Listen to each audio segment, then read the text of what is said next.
Hello everyone, सभी को नमस्कार। तो देखिए, आज हम लोग डिस्कस करने वाले हैं कुछ मोस्ट इंपॉर्टेंट क्वेश्चन। यहाँ पर सभी लैब के क्वेश्चन रहने वाले हैं, ठीक है। प्रीवियस ईयर क्वेश्चंस हैं और बहुत ही बेहतरीन तरीके से यहाँ पर डिटेल एक्सप्लेनेशन में चीज़ों को समझेंगे।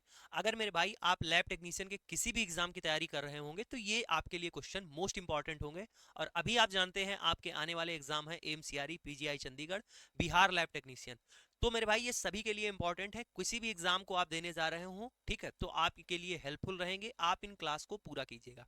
मेरे भाई आपसे एक बात कहना चाहूंगा, क्लास की शुरुआत से लेकर आखिरी तक आप जब कंप्लीट एक क्लास को करेंगे तभी आप हमें समझ पाएंगे और तभी आप चीजों को समझ पाएंगे कि कैसा ये टीचर पढ़ाता है, क्या यहाँ पर क्वालिटी कंटेंट आपको मिलता है और कैसे चीजों को समझाया जाता है।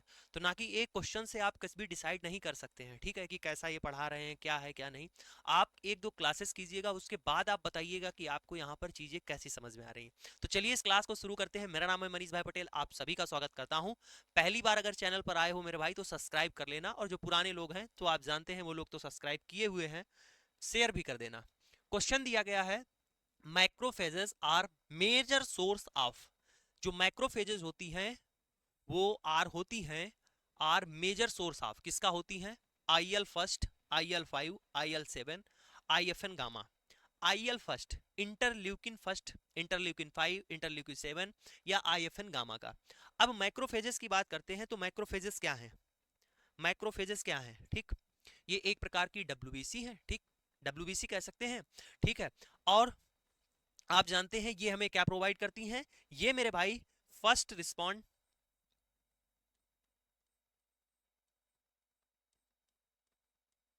फर्स्ट रिस्पॉन्ड टू इन्फेक्शन, ठीक।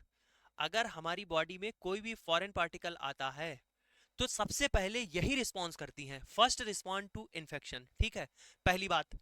और इनका काम क्या होता है? इनका मेनली काम होता है फैगोसाइटोसिस, भक्षण करने का, ठीक। तो इनका मेनली काम क्या होता है? इनका मेनली काम होता है फैगोसाइटोसिस करना, ठीक है। अब जो मेरे भाई ये मैक्रोफेजेज होती हैं, जो मैक्रोफेजेज ये होती हैं ये रिलीज करती हैं, ये सिग्नल देने वाले मॉलिक्यूल को रिलीज करती हैं जिनको बोलते हैं साइटोकाइंस। जिनको क्या बोलते हैं? जिनको बोला जाता है साइटोकाइंस। ये एक्ट करते हैं एज ए कम्युनिकेशन, ठीक। ये कम्युनिकेट करते हैं with the other immune cell के साथ में, ठीक। क्या मैंने बोला? जो मैक्रोफेजेज होते हैं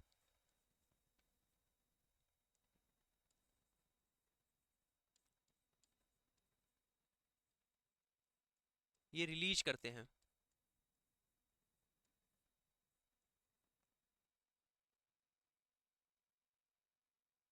सिग्नलिंग मॉलिक्यूल। और ये सिग्नल वाले जो मॉलिक्यूल होते हैं इनको क्या बोलते हैं? इनको बोला जाता है साइटोकाइंस। क्या बोलते हैं? साइटोकाइंस बोलते हैं। ये एक्ट करते हैं एज ए मैसेंजर, और ये एक्ट कर रहे हैं एज मैसेंजर क्या करने के लिए? टू कम्युनिकेट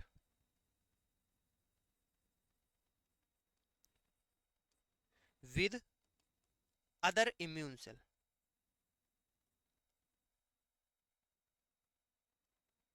ठीक। जो मैक्रोफेजेज होते हैं वो रिलीज करते हैं साइटोकाइंस, एक मैसेंजर होते हैं, केमिकल मैसेंजर जिसको बोलते हैं। साइटोकाइन रिलीज करते हैं, वो क्या करते हैं? ये मेरे भाई कम्युनिकेट करते हैं अदर जो हमारी इम्यून सेल होती है उनके साथ में, ठीक। इतनी बात बताई मैंने। मैक्रोफेज को बताया कि first respond to the infection, इनको इनका काम होता है फैगोसाइटोसिस करना। और मैंने आपको बताया कि मैक्रोफेजेज जो होती हैं वो सिग्नल जो है मॉलिक्यूल रिलीज करती हैं जिनको साइटोकाइंस बोला जाता है। अब देखो, जो मैक्रोफेज होती हैं, जो मैक्रोफेज होती हैं ये प्रोड्यूस करती हैं लार्ज अमाउंट में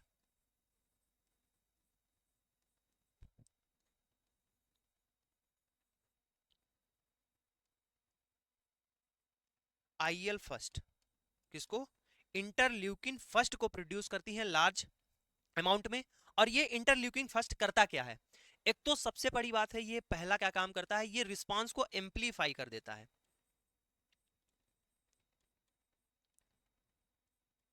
अब आप कहेंगे कि ये एम्पलीफाई करना क्या होता है। आपने सुना है कि साउंड को बढ़ाने के लिए, आवाज को बढ़ाने के लिए एम्पलीफायर लगाते हैं।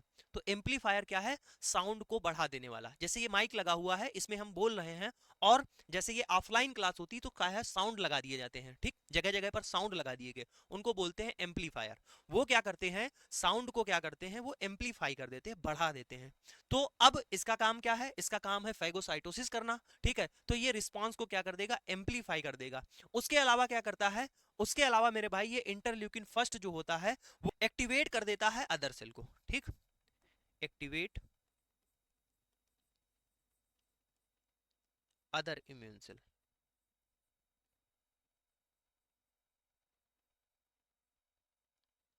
ठीक, तो यहां से ए वाला ऑप्शन क्या हो जाएगा, राइट हो जाएगा, ठीक है। आई होप आपको चीजें समझ में आई होंगी। अब चलते हैं नेक्स्ट क्वेश्चन की ओर। क्वेश्चन से पहले आपको मेरे भाई बता दें, अगर आप लैब टेक्नीशियन के किसी भी एग्जाम की तैयारी करना चाहते हो, अगर आपने पहली बार शुरुआत की है, ठीक, मैं अभी एमसीआरई वाले के लिए बात नहीं करूंगा क्योंकि 20 दिन में आप कोई बैच पढ़कर तैयारी नहीं कर सकते हैं, लेकिन अगर आपने अभी डिप्लोमा कंप्लीट किया है, या फिर आप अभी तैयारी शुरू करना चाह रहे हैं, या अभी तक आपने लैब टेक्नीशियन के सरकारी एग्जाम की तैयारी नहीं की थी, किन्हीं कारणों से नहीं की थी, बैच का फीस ज्यादा था, कुछ भी था, अगर आप तैयारी करना चाहते हैं तो मेरे भाई आप मेरे साथ जुड़कर इस लैब टेक्नीशियन सिलेक्शन बैच 2025 को ज्वाइन कर सकते हैं, जहां पर आपको मेरे भाई वीडियो लेक्चर हिंदी और इंग्लिश में मिल जाएंगे, डिटेल एक्सप्लेनेशन के साथ में, जहां पर आपको technical portion, non technical portion और टेस्ट सीरीज सारा कुछ आपको इसी बैच में मिल जाएगा। आपको क्लास नोट पीडीएफ दिए जाएंगे जिनको आप डाउनलोड करके प्रिंट आउट भी करा सकते हैं, और आपको 100+ टेस्ट सीरीज भी दी जाएंगी। इस बैच की फीस के अलावा आपसे कोई भी बैच, कोई भी फीस नहीं ली जाएगी, इस बात का वादा है आपसे, ठीक है। तो अगर आप इस बैच को ज्वाइन करना चाहते हैं तो मेरे भाई आप प्ले स्टोर पर जाकर, ये एजुकेशन मसाला नाम का एप्लीकेशन है, इसको आप डाउनलोड कर सकते हैं। 1 लाख से अधिक स्टूडेंट ऑलरेडी इसको डाउनलोड कर चुका है। या फिर अगर आपको कोई दिक्कत आती है, आप इस नंबर पर कॉल या मैसेज कर सकते हैं। इतनी मिनिमम फीस में आपको कोई भी बैच प्रोवाइड नहीं कर पाएगा, इस बात का वादा है, ठीक है। आपको 4,000 रुपए में टेक्निकल का मिलता है, ठीक है, बैच। यहाँ पर आपको technical, non technical, test series सब कुछ देंगे, ठीक है, वो भी आधे प्राइस नहीं, आधे से कम प्राइस पर, ठीक है। तो चलते हैं नेक्स्ट क्वेश्चन की ओर। क्वेश्चन है, which of the following is a key application of PCR, polymerase chain reaction.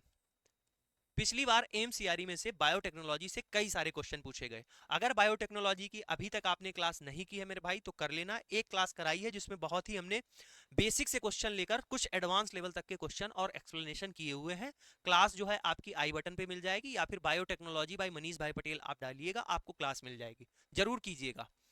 PCR का की एप्लीकेशन पूछा है। पीसीआर का फुल फॉर्म होता है पॉलीमरेज चेन रिएक्शन। इसका की एप्लीकेशन क्या है ये आपको बताना है। पहला ऑप्शन दिया है प्रोटीन सिंथेसिस कराता है, दूसरा है जीन एक्सप्रेशन कराता है, ठीक, जीन एक्सप्रेशन एनालिसिस करता है, तीसरा है डीएनए का एम्प्लीफिकेशन कराता है पीसीआर, या फिर क्रिएट करता है जेनेटिकली मॉडिफाइड ऑर्गेनिज्म, जीएमओ। तो इनमें से कौन सा ऑप्शन सही है आपको बताना है। देखो मेरे भाई, तो ये पीसीआर क्या करता है, ये make a copy of DNA segment. जो डीएनए सेगमेंट है, ठीक, जैसे आप जानते हैं डीएनए तो काफी बड़ा है, ठीक, आपको इस छोटे से सेगमेंट का, जैसे मान लीजिए इतने सेगमेंट की आपको क्या करनी है, कॉपी बनानी है, ठीक है। इतने सेगमेंट की अगर आपको कॉपी बनानी है तो ये क्या करेगा, इतने ही सेगमेंट की मिलियन ऑफ द कॉपी बना देगा। मिलियंस कॉपी बना देगा कौन, पीसीआर प्रोसेस से आप मिलियन में कॉपी बना सकते हैं, जो आपका डिजायरेबल डीएनए है या डिजायरेबल डीएनए का सेगमेंट है उससे। पीसीआर में मेनली क्या है, बहुत बड़ा प्रोसेस है, 3 स्टेप में आता है, और सारी चीजें हैं इसमें। 3 स्टेप का नाम जान लेना। पीसीआर में 3 स्टेप होते हैं। पीसीआर में 3 स्टेप होते हैं। पहला होता है डीनेचुरेशन। क्या होता है, डीनेचुरेशन। पहले डीएनए को डीनेचर किया जाता है, ठीक, डीनेचर करते हैं। उसके बाद में दूसरा स्टेप आता है जिसको बोलते हैं एनिलिंग। तीसरा स्टेप जो होता है इसको बोलते हैं एक्सटेंशन, ठीक है। क्या होता है, एक्सटेंशन होता है। डीनेचुरेशन जो होता है वो 92 से लेकर 98 डिग्री सेंटीग्रेड के बीच में होता है, ठीक, ये हो गया। एनिलिंग आपका 50 से 65 डिग्री सेंटीग्रेड पे, ठीक, और एक्सटेंशन आपका 62 से 68 डिग्री सेंटीग्रेड पर होता है। देखो डीनेचुरेशन में क्या होता है, डीनेचुरेशन में होता है जैसे ये डीएनए है, ठीक, ये डीएनए है, अब इसको डीनेचर करना है, मतलब इसको जो है खोल देना जिसको कहते हैं, ठीक। आपका ओरिजिनलिटी क्या है, जैसे कि बालों की चोटी होती है तीन, उसमें जो है आप जैसे बनाई जाती है, डीनेचर करना है मतलब इस चोटी को खोलना है, तो यानी जो जो उसमें तीन आपके तीन चोटी बनाई जाती हैं उनको अलग अलग करना, तो ये डीनेचर हो गया। तो इसको पहले क्या करते हैं, अलग करते हैं, ठीक है। अलग करने पर फिर उसके बाद में दूसरा प्रोसेस क्या होता है, एनिलिंग जिसको कहते हैं। दूसरे प्रोसेस में यहाँ पर प्राइमर ऐड कर दिए जाते हैं और वो क्या करते हैं, वो उसके सामने का न्यूक्लियोटाइड बनाने में सक्षम होते हैं। फिर एक्सटेंशन इसको कहते हैं कि ये जो है ये प्रोसेस को ऐसे ही बढ़ाया जाए और उसकी जो है कापी बनती हुई चली जाती है, इसी को बोलते हैं एक्सटेंशन। एक्सटेंशन क्या होता है, ये एक्सटेंशन हो गया। तो ये तीन स्टेप होते हैं, डीनेचुरेशन, एलिनिंग और एक्सटेंशन। यहां पर पीसीआर में क्या हो रहा है, पीसीआर में मेरे भाई डीएनए का एम्प्लीफिकेशन हो रहा है। डीएनए का क्या हो रहा है, एम्प्लीफिकेशन हो रहा है, वही बात लिखी हुई है कि कापी बनाई जा रही है, उसको बढ़ाया जा रहा है। सी ऑप्शन इसका क्या हो जाएगा, राइट हो जाएगा। चलते हैं नेक्स्ट क्वेश्चन की ओर पर। तीसरा क्वेश्चन कह रहा है म्यूकोजल लेयर, ठीक, किसकी, mucosal layer that form irregular fold in the stomach is called. Stomach में जो म्यूकोजल लेयर होती है उसमें इरेगुलर फोल्ड पाए जाते हैं, उनको क्या कहते हैं, ठीक।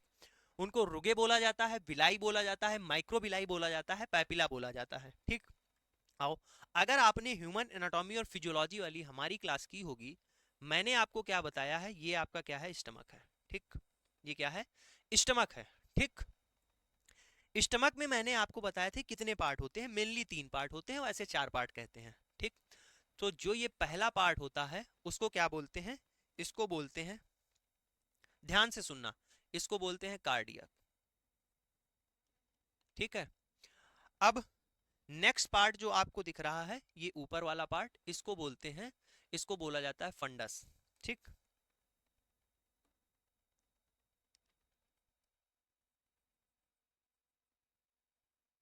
ठीक है, ऐसे ही लास्ट में आप देखो, इस वाले पार्ट को बोलते हैं पाइलोरिक। लास्ट वाले पार्ट को क्या बोला जाता है, इसको बोलते हैं पाइलोरिक, ठीक। और जो बचता पार्ट है उसको क्या बोलते हैं, उसको बॉडी बोल दिया जाता है, ठीक है। अब पूछा गया है कि जो म्यूकोजल लेयर होती है, ठीक है, मेनली क्या बताना है आपको, आपको ये बताना था कि जो म्यूकोजल लेयर होती है जिसके इरेगुलर फोल्ड पाए जाते हैं, आप अंदर की ओर देखेंगे इस स्टमक पर पूरे पर ऐसे म्यूकोजा की लेयर पाई जाती है, ठीक है, और ऐसे इरेगुलर फोल्ड पाए जाते हैं, इनको क्या बोला जाता है, इनको ही बोला जाता है रुगे, क्या कहते हैं, इनको बोलते हैं रुगे। और ये जो है इरेगुलर जो फोल्ड होते हैं, रुगे जो होते हैं, ये क्या करते हैं, एक तो सरफेस एरिया को बढ़ाते हैं, म्यूकोजा की लेयर पर है, सरफेस एरिया को बढ़ाते हैं, प्लस क्या है, इसके ऊपर जो म्यूकोजा है, ठीक, म्यूकस की लेयर है, वो क्या करती है, वो हमारी जो है इस स्टमक की वाल को परफोरेशन से होने से बचाती है, क्योंकि आप जानते हैं कि स्टमक के अंदर जो पीएच होता है वो कितना होता है, 1.2, इतना खतरनाक पीएच होता है, ठीक। तो जो इरेगुलर फोल्ड होते हैं स्टमक में उनको क्या बोलते हैं, उनको रुगे बोला जाता है। फिर लिखा है विलाई और माइक्रोविलाई। आप जानते हैं कि जो हमारी स्मॉल इंटेस्टाइन होती है, इस स्मॉल इंटेस्टाइन में क्या होता है, एब्जॉर्प्शन होता है फूड का, ठीक। इस स्मॉल इंटेस्टाइन में एब्जॉर्प्शन होता है फूड का, यहां पर बना के दिखाता हूं आपको। तो ऐसे ही स्मॉल इंटेस्टाइन की वॉल पर ऐसे ऐसे रसांकुर पाए जाते हैं, ठीक। इन रसांकुर को ही क्या बोलते हैं, विलाई बोलते हैं। इन रसांकुर को क्या बोलते हैं, इनको बोला जाता है विलाई। और इन्हीं विलाई के ऊपर मेरे भाई छोटे छोटे जो है और रसांकुर पाए जाते हैं, इनको क्या बोलते हैं, इनको बोलते हैं माइक्रोविलाई, ठीक। इनको क्या बोलते हैं, माइक्रोविलाई बोला जाता है, ठीक। ये किसमें मदद करते हैं, विलाई और माइक्रोविलाई, ये मेरे भाई सरफेस एरिया बढ़ाते हैं, क्या है, सरफेस एरिया इंक्रीज करते हैं। और सरफेस एरिया इंक्रीज कर रहे हैं तो एब्जॉर्प्शन क्या हो रहा होगा, बढ़ रहा होगा, ठीक। तो विलाई और माइक्रोविलाई कहाँ पाए जाते हैं, इंटेस्टाइन में पाए जाते हैं, स्मॉल इंटेस्टाइन में।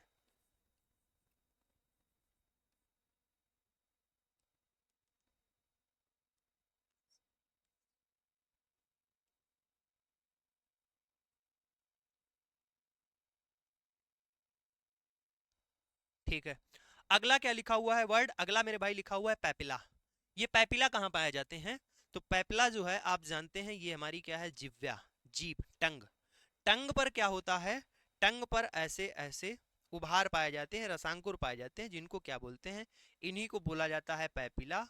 और पैपिला पर ही क्या होते हैं, जो हमें स्वाद आता है, पैपिला पर ही क्या होते हैं, टेस्ट बड पाए जाते हैं। ठीक, पैपिला पर ही टेस्ट बड पाए जाते हैं, लेकिन सभी जितने आपको पैपिला दिख रहे हैं सब पर टेस्ट बड नहीं होते हैं, लेकिन मोस्ट ऑफ द पैपिला पर टेस्ट बड पाए जाते हैं। ठीक है, तो यहां से हमने इतनी बात समझ ली। ठीक, कई बार विलाई और माइक्रो विलाई पूछा गया है, ऐसे नहीं यहाँ पर टाइम वेस्ट आपका हो जाएगा। ठीक, कि मैं टाइम वेस्ट कर रहा हूँ, सारी चीजें जो आपको यहाँ पर बता रहा हूँ एग्जाम में पूछी गई है। ठीक है, चलते हैं नेक्स्ट क्वेश्चन की ओर। क्वेश्चन है what will be the PO2, what will be the PO2 and PCO2 in the atmospheric air as compared to the alveolar air? भैया मेरे मोस्ट इंपॉर्टेंट क्वेश्चन है समझने के लिए, बढ़िया क्वेश्चन है, शानदार क्वेश्चन है। समझो क्या कह रहा है, क्वेश्चन कह रहा है what will be the PO2 and PCO2, मतलब पार्शियल प्रेशर पूछा है, पार्शियल प्रेशर।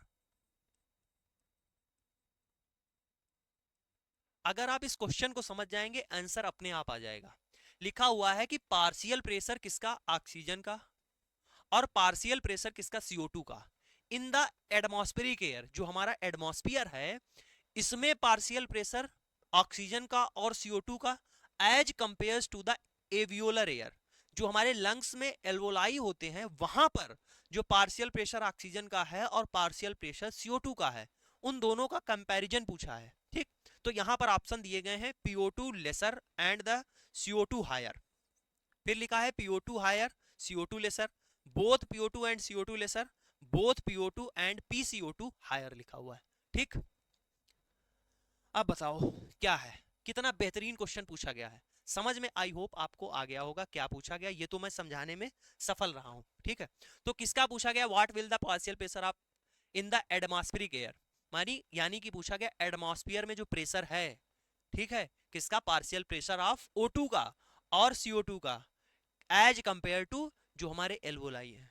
तो हमको किसका बताना है, एटमॉस्फेरिक एयर का बताना है। अब समझो, छोटी क्लास से आप लोग ये समझते हुए चले आ रहे हैं और आपने इस बात को समझा भी है। ठीक, कई बार आपने इस चीज को प्रैक्टिकल किया हुआ है। ठीक है, कि जैसे क्या है, दो टंकी हैं, ये दो टंकी हैं, ठीक है, आपके पास एक टंकी में इतना पानी पूरा भरा हुआ है, ठीक, और इस टंकी में पानी कितना है, सिर्फ और सिर्फ इतना है।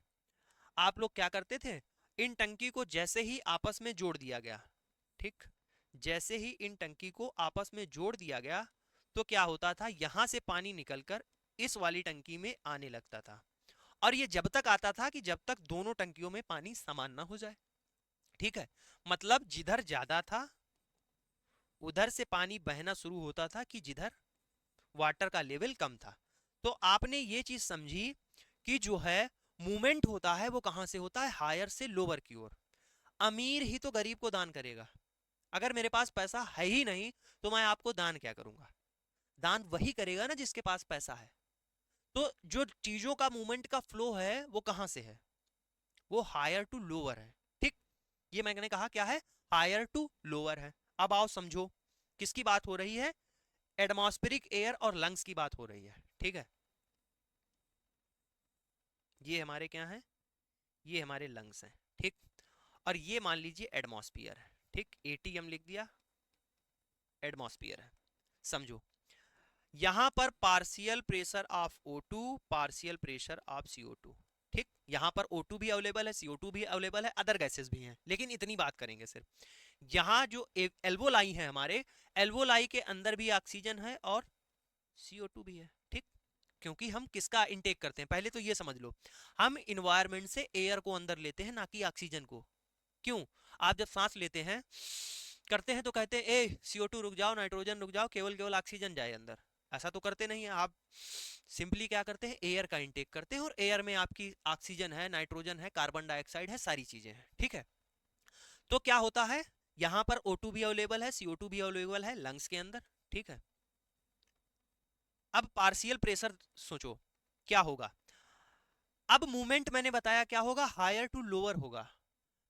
तो इसका मतलब आप समझ रहे हो, हमें किसकी नीड है, हमें ऑक्सीजन की नीड है, और हम इन्वायरमेंट से ऑक्सीजन को लेते हैं, हमारे अंदर ऑक्सीजन जो है आएगी, ऑक्सीजन की हमें जरूरत है। और हमारी बॉडी के अंदर जो सेल होती है, सेल में जब हम लोग ग्लूकोज हमारा जलाया जाता है तो CO2 बनती है, तो हमें CO2 हमारे लिए खराब है और CO2 हमको बाहर निकालनी है। तो ये कॉन्सेप्ट है। तो ऑक्सीजन का पार्शियल प्रेशर एटमॉस्फेयर में ज्यादा होगा और हमारे लंग्स के अंदर क्या होगा, कम होगा, क्योंकि हमारी बॉडी ऑक्सीजन का यूज कर रही है। और जब ऑक्सीजन यूज हो रही है और हमारे अंदर जब ग्लूकोज जल रहा है तो CO2 प्रोड्यूस हो रही है, तो क्या होगा, यहां पर CO2 ज्यादा होगी। तभी तो CO2 लंग्स से बाहर जब हम लोग एक्सपायरेशन करेंगे तो CO2 जो है बाहर निकलेगी, ठीक। तो भैया मेरे प्रेशर लिंक चुका है। अब समझो, एटमॉस्फेयर में ऑक्सीजन का जो है पार्शियल प्रेशर ज्यादा होगा, CO2 का पार्शियल प्रेशर कम होगा, हमारे लंग्स में जो है पार्शियल प्रेशर ऑक्सीजन का कम होगा और CO2 का क्या होगा, ज्यादा होगा। और यही क्या हो जाएगा, ऑप्शन देख लीजिए, बी वाला ऑप्शन राइट हो जाएगा, PO2 higher and PCO2 laser.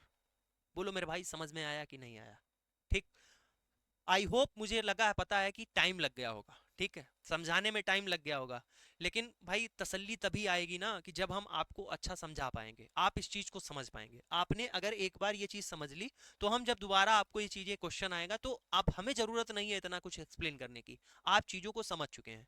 और उम्मीद करता हूं इस तरीके से अगर आपको समझाया हूं तो चीजें समझ में आई होंगी, ठीक है मेरे भाई। चलते हैं नेक्स्ट क्वेश्चन की ओर। क्वेश्चन है परफोरिन्स आर प्रोड्यूस बाई, जो परफोरिन्स होते हैं वो प्रोड्यूस होते हैं किसके द्वारा,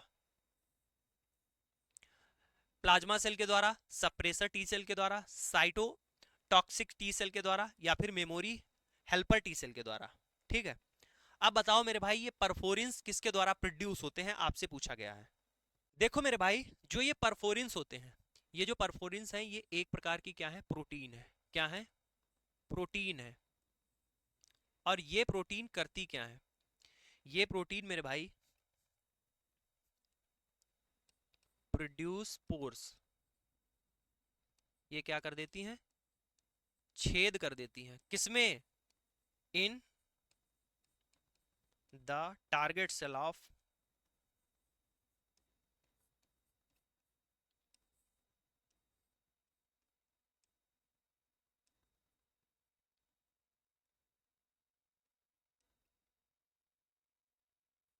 ठीक। क्या मैंने बताया, जो परफोरिन्स होती हैं, परफोरिन्स जो होती है एक प्रकार की प्रोटीन होती हैं, ये पोर्स प्रोड्यूस करा देती हैं। जो टारगेट सेल है, कोई भी अगर हमारी बॉडी में, हमारी बॉडी में कोई भी फॉरेन पार्टिकल आ जाता है, उसकी जो प्लाज्मा मेम्ब्रेन है उसमें जो है छेद कराने का काम करती हैं, ठीक। और अगर मेरे भाई किसी की प्लाज्मा मेम्ब्रेन में जो सेल है उसके छेद हो जाएगा तो वो सेल फट जाएगी, और क्या हो गया, इससे क्या हो गया, लीड्स टू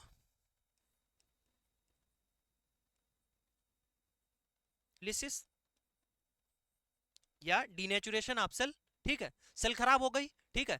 तो यही काम कौन कराता है, ये मेरे भाई परफोरिन्स करते हैं। अब ये परफोरिन प्रोड्यूस किसके कारण होते हैं, कौन प्रोड्यूस करता है, ये साइटोकाइंस जो टी सेल होती हैं, इनको बोलते हैं किलर सेल, इनको क्या बोलते हैं, किलर सेल, इनके द्वारा ये प्रोड्यूस होता है।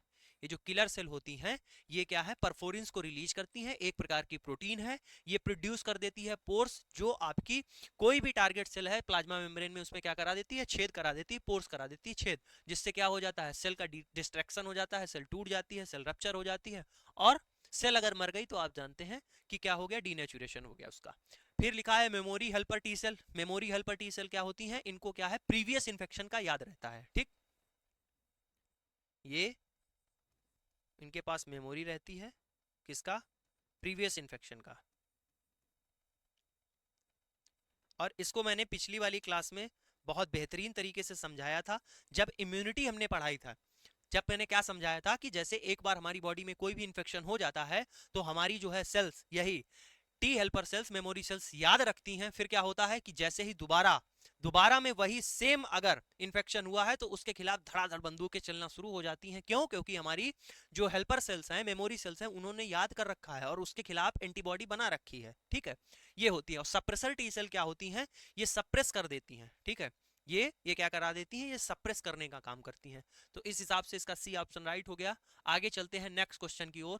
क्वेश्चन है, read the following statement about erythrocyte and the select incorrect. पहले तो क्या बताना है, स्टेटमेंट हमको पढ़ना है आरबीसी के बारे में, और इसमें से आपको बताना है इनकरेक्ट कौन सा है, गलत कौन सा है। यहां पर 5 स्टेटमेंट दिए गए हैं, पढ़ना शुरू कीजिएगा आप मेरे भाई। पहला है most abundant type of blood cells. Most abundant type of blood cell पूछा गया है। ब्लड सेल में जैसे आरबीसी आती है, आरबीसी को ही इरेथ्रोसाइट बोलते हैं, 5.5 मिलियन के आसपास, ठीक। उसके बाद में डब्ल्यूबीसी आती है, डब्ल्यूबीसी आप जानते हैं 4 से 11,000। फिर है प्लेटलेट्स आती हैं, और प्लेटलेट्स आप जानते हैं कि लगभग 1.5-2 लाख के आसपास, ठीक है। तो यहां से हम समझ गए कि आरबीसी की संख्या क्या होती है, ज्यादा होती है, यानी ए वाला ऑप्शन क्या हो गया, राइट हो गया, most abundant type of blood cell हो गए, ठीक है। दूसरा लिखा है रेड इन कलर। हाँ, आरबीसी कैसी होती है, आरबीसी हमारी जो है लाल होती है कलर में, किसके कारण, ड्यू टू हीम।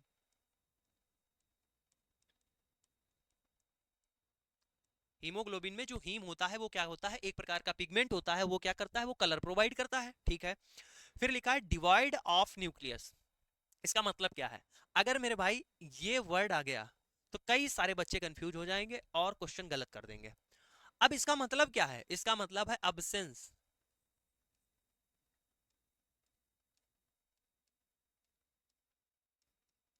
अगर हमारे, आप जानते हैं कि मेच्योर आरबीसी है, उसमें क्या होता है, न्यूक्लियस नहीं होता है, तो ये भी बात सही है, ठीक। 3 बात सही हो गई, ठीक है। अगर मेच्योर आरबीसी है उसके अंदर क्या होता है, न्यूक्लियस नहीं होता है, क्योंकि आप जानते हैं कि भगवान ने उसके अंदर हीमोग्लोबिन भरना है और ऑक्सीजन का मैक्सिमम अमाउंट ट्रांसपोर्ट कराना है, इस वजह से उसके अंदर क्या होता है, न्यूक्लियस नहीं होता है। आगे चलिएगा, आगे लिखा हुआ है formed in the red bone marrow in the foetus and adult. कहां बनती है आरबीसी, आरबीसी बनती है रेड बोन मैरो में, in the foetus and adult, ठीक।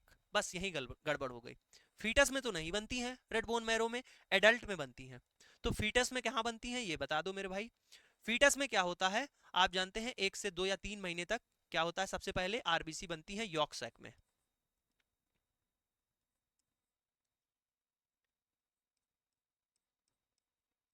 ठीक। यॉर्क सैक के बाद में कहां बनती है, फिर आरबीसी हमारी बनती है लीवर में, और लीवर के बाद में हमारी आरबीसी जो है बोन मैरो में बनना शुरू होती है। तो ये बात तो गलत हो गई, ठीक। फिर ये बात यहां से गलत हो गई। फिर लिखा है mainly involve in blood clotting. अरे यार, ब्लड क्लॉटिंग में भाई प्लेटलेट्स,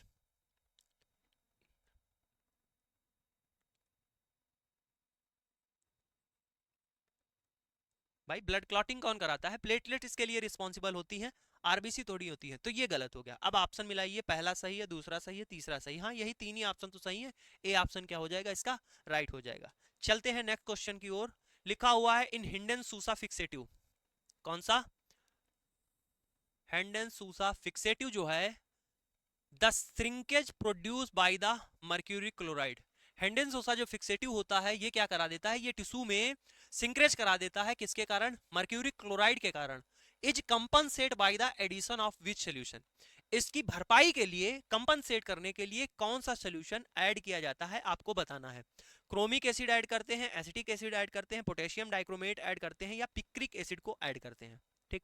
इस क्वेश्चन को आप समझ पाए कि नहीं, पता नहीं समझ पाए हैं कि नहीं समझ पाए हैं, आइए समझाने की कोशिश करता हूं, ठीक। देखो, ये एक ब्लॉक है, ठीक है, ये क्या है, ब्लॉक है।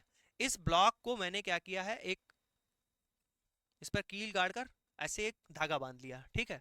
और इसको मैं खींच रहा हूं 5 न्यूटन के बल से, ठीक है। 5 न्यूटन का फोर्स देकर मैं इधर इसको खींच रहा हूं, ठीक है।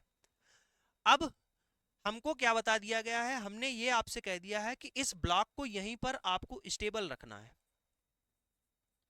क्या करना है, स्टेबल रखना है। लेकिन ये जो व्यक्ति है ए, ये जो इसको खींच रहा है, ये मान नहीं रहा है। ये कह रहा है कि मैं तो खींचूंगा भाई, और मेरा आदेश है कि इसको स्टेबल रखना है। तो ये जो ए व्यक्ति है 5 न्यूटन के बल से क्या कर रहा है, इसको खींच रहा है। तो इसके इसके लिए आप क्या करेंगे, इसको स्थिर रखने के लिए, इसको स्थिर रखने के लिए आप इतना कर सकते हैं कि यहां से एक आप दूसरे व्यक्ति को ले आइए जो 5 न्यूटन का फोर्स लगाए, ठीक, बी व्यक्ति। अब क्या होगा, इधर से 5 न्यूटन का फोर्स लगाकर वो उधर खींच रहा है, और इधर से जो बी है ये 5 न्यूटन का फोर्स लगा रहा है। दोनों का फोर्स क्या है, बराबर है, इक्वल है, और ये क्या हो जाएगा, ये ब्लॉक स्टेबल रह जाएगा। ठीक। अब मैंने ये क्यों समझाया, मैंने इसलिए आपको बताया कि जो हिंडन सूसा में HgCl2 है, मर्क्यूरी क्लोराइड है, ये क्या करा देता है, ये श्रिंकेज काज करा देता है। ठीक, सेल में क्या करा देता है, सिंकरेज। अब आप ऐसे इसमें जो है सोल्यूशन को ऐड करा दीजिए जो क्या करे, जो सेल को स्वेल करा दे। भाई ऐसा फिक्सेटिव आप ऐड कर दीजिए, ऐसा सोल्यूशन ऐड कर दीजिए जो सेल को क्या करे, स्वेल करा दे। जितना ये टिश्यू को श्रिंक कराए उतना ही ये उसको क्या करा दे, स्वेल करा दे, तो इक्वल हो जाएगा ना चीज। तो उसकी भरपाई के लिए कौन सा सोल्यूशन मिलाएंगे, एसिटिक एसिड मिलाएंगे। ये एसिटिक एसिड क्या करेगा, ये एसिटिक एसिड टिश्यू को स्वेल कराएगा। ठीक। अब जितना इसने क्या किया था, इस टिश्यू को श्रिंक कराया था, ठीक, उतना ही इसने क्या करा दिया, उतना ही इसने एसिटिक एसिड ने स्वेल करा दिया। तो ओवरऑल सिंक्रेज और स्वेल इक्वल हो गए, तो सेल आपको ना श्रिंक दिखेगी ना स्वेल दिखेगी, बैलेंस हो गया। यही आपसे पूछा गया, बी ऑप्शन इसका राइट हो गया। बोलो मेरे भाई चीज समझ में आई कि नहीं आई। ठीक है, तो इस तरीके से आपको क्वेश्चन को करना है, ऐसे ही मजा आती रहेगी, क्वेश्चन आप करते रहेंगे। ठीक है, क्वेश्चन है which of the following organ, कौन सा आर्गन रिसीव करता है इलेक्ट्रिकल मैसेज। ठीक, कौन सा आर्गन इलेक्ट्रिकल मैसेज रिसीव करता है फ्रॉम ब्रेन, ब्रेन से, for the breathing in and breathing out. Breathing in यानी सांस लेने के लिए, इंस्पायरेशन के लिए और एक्सपायरेशन के लिए ब्रेन किसको सिग्नल भेजता है। चार ऑप्शन दिए गए हैं, डायफ्राम को भेजता है, ब्रोंकाई को भेजता है, ब्रोंक्यूल को भेजता है, एल्वोलाई को भेजता है। चार ऑप्शन में से आपको बताना है। देखो,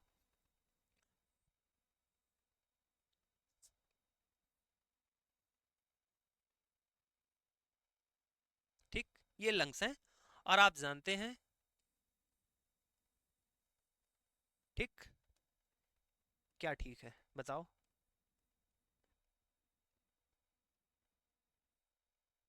कुछ ठीक नहीं चल रहा है। तो अभी आपने देखा एसएससी फेज सिलेक्शन 13 किसका किसका एग्जाम था, एसएससी फेज 13 में पैरामेडिकल में लैब टेक्नीशियन की भी वैकेंसी आउट की गई थी।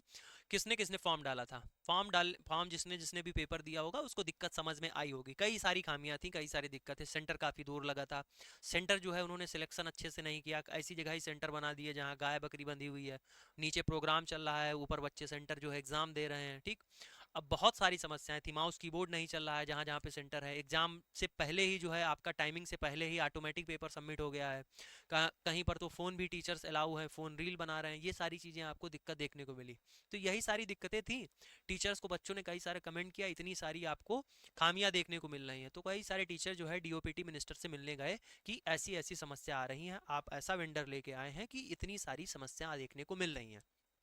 आप बताइए, अगर साल भर आप मेहनत करते हैं किसी भी एग्जाम के लिए, और साल भर मेहनत करने के बाद में आप पेपर देने गए हो, एग्जाम सेंटर के अंदर हो, आपका 30 मिनट में ऑटोमेटिक पेपर सबमिट हो जाए, आप सिस्टम से लड़ते हुए थक जाएंगे, आप इस बात को किससे कहेंगे जाकर, किससे कहेंगे जाकर कि ऐसा हो गया, कौन सुनेगा आपकी बात, कब तक आप ये जो है उतने समय में उस सिस्टम में लड़ते रहेंगे, कौन आपकी सुनेगा। आप ज़्यादा से ज़्यादा उसी टीचर के पास में जाएंगे जिससे आप पढ़ते हैं, वहीं कमेंट करेंगे ऑनलाइन, ऐसा हो गया वैसा हो गया, ये है वो है। तो कई सारे टीचर मिलकर अपनी बात को रखने गए थे, उनको डिटेन किया गया, गिरफ्तार किया गया, एफआईआर भी हो गई। तो बहुत सारी चीज़ें हैं ऐसे ही हुई। ठीक है, तो आजकल ये माहौल ऐसा चल रहा है कि जहाँ पर आप मेरे भाई, आर्टिकल 19 कहता है कि आपको जो है बोलने का अधिकार है, आप स्वतंत्र हैं किसी भी बात को कहने के लिए, बोलने के लिए।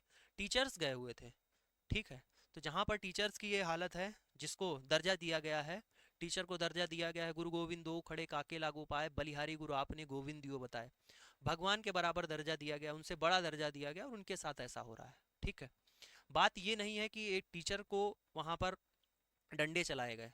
आप देखेंगे जो दिल्ली पुलिस में सिलेक्टेड हैं बच्चे, उन्हीं से पढ़े हुए हैं, एसएससी के लिए आप जितने नामी गिनामी टीचर आप देखेंगे, वो सारे के सारे बच्चे उन्हीं से पढ़कर हुए हैं। और आज उनको सिस्टम है, आज उनको जो है सिस्टम की भी बात माननी है, जो ऊपर से उनके आदेश हैं उनकी बात माननी है, लेकिन जमीर क्या कहता है। तो बहुत सारी खामियां हैं आप देखेंगे। तो यही सब चीज़ें हैं कि अभी आपके पास समय है, कोई भी एग्ज़ाम है आपका आ रहा है, तैयारी कीजिए बेहतरीन। देखो, सरकारी नौकरी मिलती है तो अच्छा है, नहीं मिलती है तो ये नहीं है कि सब कुछ सरकारी नौकरी है, सब कुछ सरकारी नौकरी नहीं है, इसको हम कभी और एक्सप्लेन करेंगे आपको। आइए क्वेश्चन को समझते हैं। क्वेश्चन में आप जानते हैं कि ये क्या है, पहले ब्रोंकाई होती है, फिर ब्रोंक्यूल्स होती हैं, फिर उसके बाद में क्या होती हैं, एल्वोलाई होती हैं। पूछा है कि ब्रेन में जो है, ब्रेन से जो है सिग्नल किसके पास में आता है, डायफ्राम के पास में आता है, ब्रोंकाई के पास में आता है, ब्रोंक्यूल्स के पास में आता है, एल्वोलाई के पास में आता है कि इंस्पायरेशन कराना है, एक्सपायरेशन कराना है। ब्रीदिंग इन का मतलब क्या है, ब्रीदिंग इन का मतलब है इंस्पायरेशन,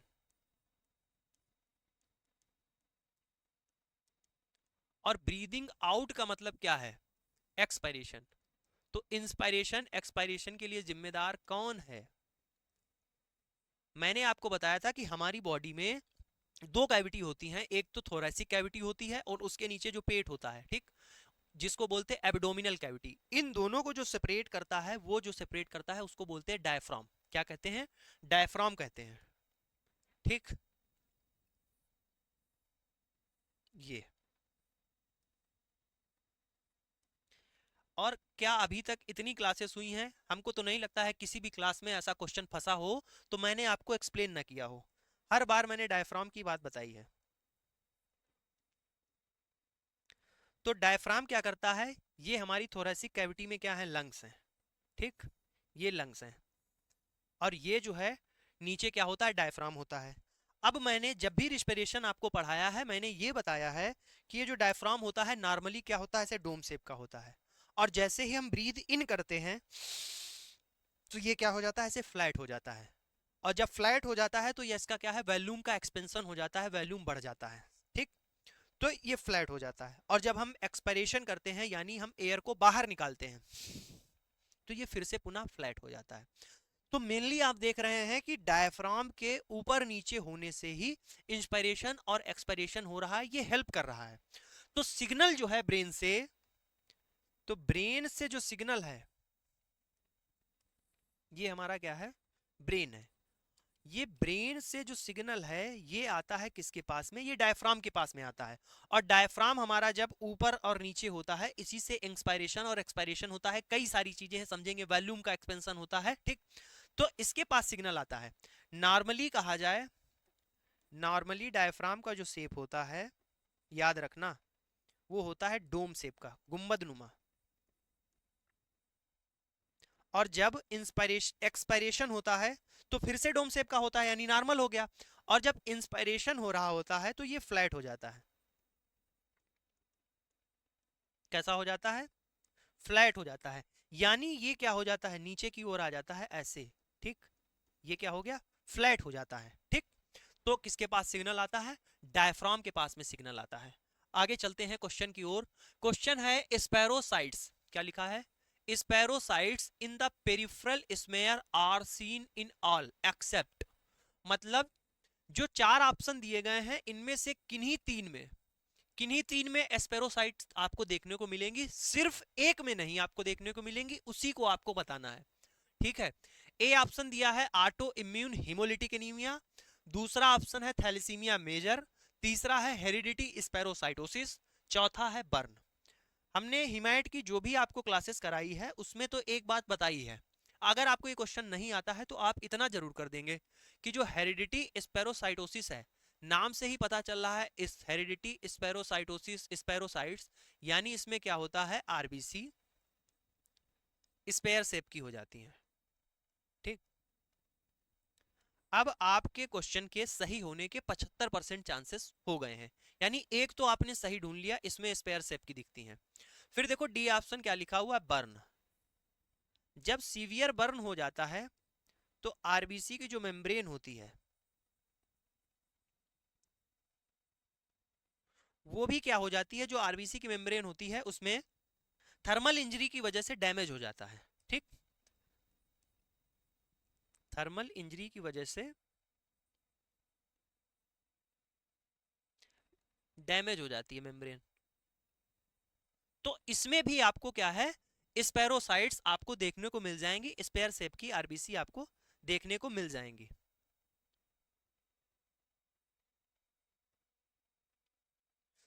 दो ऑप्शन आप समझ गए कि यहां पर भी आपको स्पेयर शेप की देखने को मिल जाएंगी। फिर लिखा है auto immune haemolytic anaemia. Auto immune haemolytic जो एनीमिया होता है, इसको कहीं कहीं पर ऐसे भी शॉर्ट फॉर्म में लिखते हैं AIHA, auto immune haemolytic anaemia. अब ये ऑटो इम्यून है, इसका मतलब क्या है, बॉडी में ही एंटीबॉडी बनने लगती हैं। किसके खिलाफ? अपनी ही आरबीसी के खिलाफ एंटीबॉडी बनने लगती हैं और इनका क्या करने लगती हैं, इनका भक्षण करने लगती हैं। ठीक है, इन पर ही क्या करती हैं, भक्षण करने लगती हैं, इन पर ही अटैक कर देती हैं। तो इसमें भी आपको जो है आरबीसी स्पेयर सेप को देखने को मिल जाएंगी, इसमें भी, ठीक, इन तीनों में भी। ऑटो इम्यून हिमोलिटिक एनीमिया में, ऑटो इम्यून का मतलब होता है कि जैसे मान लीजिए कि हमारी ही चीज है, ठीक, और हमारी ही चीज, हमारी ही सेल्स, हमारी ही बॉडी ये समझे कि ये फॉरेन है, उसको मारने लगे, ठीक, उसको बोलते हैं ऑटो इम्यून। ठीक है, उसके बाद में क्या बचता है, उसके बाद में एक ऑप्शन बचता है जो लिखा हुआ है थैलेसीमिया मेजर। इसमें क्या होता है, थैलेसीमिया मेजर में, थैलेसीमिया मेजर में क्या होता है, यहां पर लिखते हैं, ये होता है इनहेरिटेड ब्लड डिसऑर्डर। ये क्या है, इनहेरिटेड ब्लड डिसऑर्डर है, पहली बात, ठीक। लेकिन इसमें पता है दिक्कत क्या होती है, इसमें दिक्कत आरबीसी में नहीं है, इसमें दिक्कत किसमें है, हीमोग्लोबिन में। किसमें है, हीमोग्लोबिन में। इसमें क्या है, जो अल्फा और बीटा चेन होती है, इसमें बीटा चेन में दिक्कत हो जाती है, तो इसमें क्या है, हीमोग्लोबिन में दिक्कत होती है। तो ये ऑप्शन आपके पास में बचा है, कौन सा, ये। तो कौन सा सही हो जाएगा, बी ऑप्शन आपका करेक्ट हो जाएगा। जो ये है ये भी गलत, ये भी गलत, ये भी गलत, मतलब कि इन जो तीनों में है, auto immune haemolytic anaemia, hereditary spherocytosis और बर्न, इनमें आपको स्पेरोसाइट्स देखने को मिल जाएंगी पेरिफेरल स्मेयर में, लेकिन थैलेसीमिया मेजर में आपको नहीं देखने को मिलेंगी। इसमें ये एक ब्लड इनहेरिटेड ब्लड डिसऑर्डर है, इसमें हीमोग्लोबिन में दिक्कत होती है, ठीक। इसका बी ऑप्शन क्या हो जाएगा, राइट हो जाएगा। चलते हैं नेक्स्ट क्वेश्चन की ओर। कहा है सिलेक्ट इनकरेक्टली मैच, गलत कौन सा मैच है वो आपको बताना है फ्रॉम फॉलोइंग। पहला लिखा है neurons, neurons, nerve fibroblast, areolar tissue. तीसरा है ऑस्टियोसाइट, बोन सेल। चौथा है कंड्रोसाइट, स्मूथ मसल सेल। ठीक है, चलिए आइए, इस क्वेश्चन को अगर मेरे भाई कोई कर सकता था, जैसे किसी को ये क्वेश्चन नहीं आ रहा था, उसको अगर थोड़ी सी भी टेक्निक्स आ रही होगी तो इस क्वेश्चन को आराम से सही कर लेगा। जिसको पता है वो बात अलग है, जिसको नहीं पता है वो इस क्वेश्चन को कैसे सही कर सकता है, इसमें हम आपको एक ट्रिक बताएंगे। ठीक है, ट्रिक कुछ नहीं होती है, आपका जो प्रीवियस नॉलेज होता है उससे आप कैसे इसको टैकल कर पाएंगे, कैसे इसको समझ पाएंगे, वो हम आपको समझाएंगे। न्यूरॉन्स आप जानते हैं जो नर्व सेल हैं, ठीक है, मिलकर बने होते हैं, ठीक है। फाइब्रोब्लास्ट एरियोलर टिश्यू में, ये भी बात सही है, ठीक है। क्या बात सही है, जो हमारा कनेक्टिव टिश्यू है,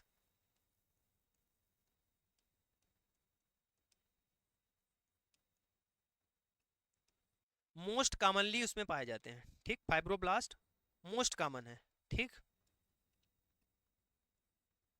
उसके बाद देखो क्या लिखा हुआ, osteocyte, bone cell, bone cell में क्या होता है, ओस्टियोसाइट पाई जाती हैं, ठीक है, बात एकदम सही है।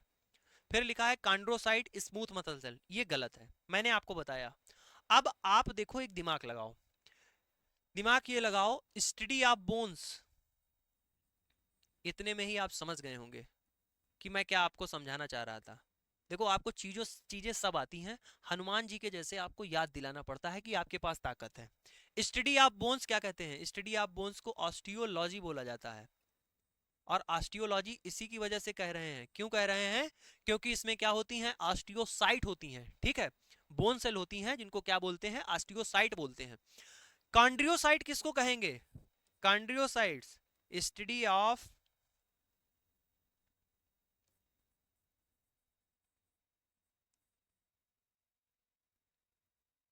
कार्टिलेज, उसको क्या कहेंगे, स्टडी ऑफ कार्टिलेज को क्या कहेंगे, कॉन्ड्रियोलॉजी। अब ये कार्टिलेज क्या है, बोन वाला जब चैप्टर पढ़ोगे तो बोन आप देख रहे हो, ये सब इसमें क्या है, बोन पाई जाती हैं जो बहुत ही ज्यादा हार्ड होती हैं। कार्टिलेज क्या है, ये आपका क्या है, कार्टिलेज है, ठीक है। तो इसका अध्ययन क्या कहते हैं, इसके अध्ययन को कार्डियोलॉजी बोलते हैं। और जो कार्टिलेज है आपका, उसमें क्या होती हैं, काइंड्रोसाइट्स होती हैं, ठीक है। तो यहां से ये आपका डी वाला जो है गलत हो जाएगा, और जो गलत है वही आपसे पूछा गया, वही सही है, ठीक। समझ गए आप बात को कि नहीं समझे, आगे चलते हैं। ठीक है मेरे भाई, तो आई होप आपको चीजें समझ में आई होंगी। बहुत जल्द हम लोग मैराथन पे काम कर रहे हैं। आपके एमसीआरई से पहले, पीजीआई चंडीगढ़ से पहले आपकी जितनी लैब होती हैं उनका वन शॉट करा देंगे। ऐसे ही एक्सप्लेनेशन के साथ में वीडियो हम आपके लिए लाते रहेंगे। अभी क्वेश्चन कम करा पा रहे हैं, तबीयत सही नहीं है इस वजह से, लेकिन आप ये विश्वास रखिएगा 100 क्वेश्चन 150 क्वेश्चन एक क्लास में कराएंगे। मैराथन भी आपकी करा देंगे, विश्वास मानिए इस बात को कि आपका जो भी लैब बचता है, चाहे वो माइक्रो हो, चाहे वो बायोकेमिस्ट्री हो, चाहे वो आपका आपका क्या कहते हैं, ये आपका हिमायट हो गया, ये सारी की सारी वन शॉट में करा देंगे। और जिसने भी हिस्टोसाइटो नहीं पढ़ी है उसकी जो है वन शॉट में करा चुका हूं मैराथन, चैनल पे आपको मिल जाएगी, आप उसको देखिएगा। और अभी मैंने इतने ही क्वेश्चन कराए हैं, अब आप धीरे धीरे क्या करेंगे, जैसे ही रिकवरी होती है हम आपको आराम से जो है 100 क्वेश्चन 150 क्वेश्चन एक क्लास में डिस्कस करेंगे। वैसे भी आप अगर इसमें देखेंगे कि एक क्वेश्चन में हमने 3 क्वेश्चन आपके निपटाए हैं, तो 30-40 क्वेश्चन वैसे भी हमने आपको करा दिए हैं। तो और भी बेहतरीन तरीके से क्लास को लेकर आएंगे। ऐसे ही आप प्यार और सपोर्ट बनाए रखें। बस थोड़ा सा क्या है कि एक और दिक्कत आ गई है, मोटिवेशन जैसे आपको चाहिए होता है, हम मोटिवेट करते रहते हैं, वैसे हमें भी मोटिवेशन चाहिए। आप क्लास को शेयर करते रहिएगा, अपने यार दोस्तों में भेजिएगा, जो भी कॉलेज का ग्रुप है। अगर आप मेरे भाई नए हैं और तैयारी करना चाहते हैं, तो मैंने आपको बताया है कि प्ले स्टोर पर जाकर एजुकेशन मसाला ऐप को डाउनलोड कर कर ये इस बैच में आप आ सकते हैं। कोई भी अगर आपको दिक्कत परेशानी होती है, इस नंबर पर कॉल या मैसेज कर सकते हैं। इसकी मेरे भाई पीडीएफ आपको टेलीग्राम चैनल पर मिल जाएगी। आप मेरे भाई जाओ, डिस्क्रिप्शन बॉक्स में आपको लिंक है नीचे दिया गया है, वहां से इसकी पीडीएफ आप डाउनलोड कर लो, आराम से रिवीजन करना। जितनी भी मैंने क्लासेस कराई है यूट्यूब पर फ्री ऑफ कॉस्ट, उन सभी क्लासेस का जो है पीडीएफ आपको मेरे भाई मेरे टेलीग्राम पर मिल जाएगा। अगर आपकी कोई भी दिक्कत क्वेरी है, आप कमेंट कीजिएगा और क्लास को शेयर करते रहिएगा। हम लोग बहुत जल्द मैराथन लेकर आएंगे, प्यार और सपोर्ट बनाए रखें। उसके अलावा आप ये सोच रहे हैं कि सिर्फ और सिर्फ आपका लैब टेक्नीशियन का ही, मतलब जो आपका टेक्निकल पोर्शन है उसका ही ध्यान रखा जाएगा, जी नहीं, नॉन टेक्निकल का भी ध्यान रखा गया है। बहुत जल्द सबसे पहले आपकी रीजनिंग की मैराथन आएगी, उसके बाद में आपकी मैथ की आएगी, फिर आपका जीएस और कंप्यूटर बचता है उसकी भी आ जाएगी। तो बस आप ध्यान रखिएगा। मनीष भाई पटेल यूट्यूब चैनल को सब्सक्राइब करिए, शेयर कीजिए। मिलते हैं कल की क्लास में।